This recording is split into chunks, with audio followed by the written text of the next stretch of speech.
you don't seem to have confidence in this program.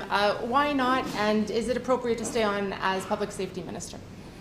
I have absolute confidence in this program. As you can tell, I have brought forward.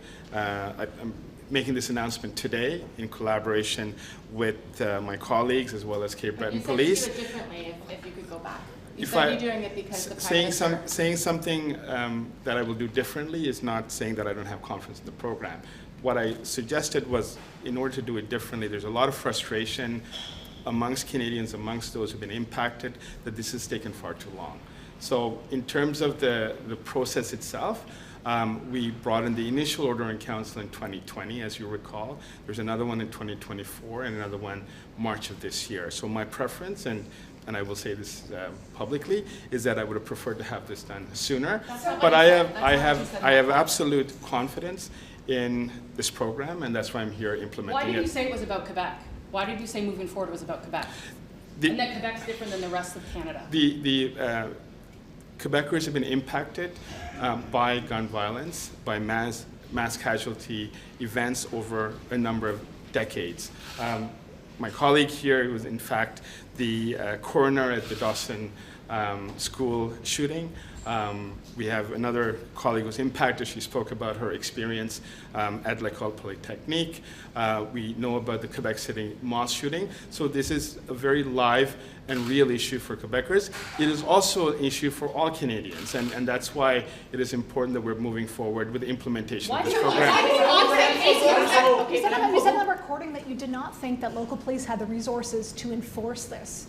Why don't you think that? And what's the point of moving forward with it if you don't think it can be enforced? Well, the context of that conversation, of course, it was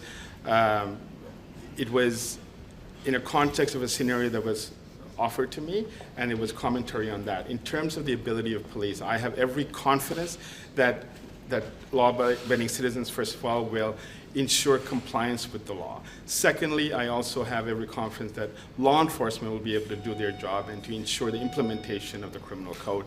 Canada is a rule of law country, so if it is in the criminal code, it is imperative that police of jurisdiction are able to implement that law. This was a private conversation with an individual that I've known for many years.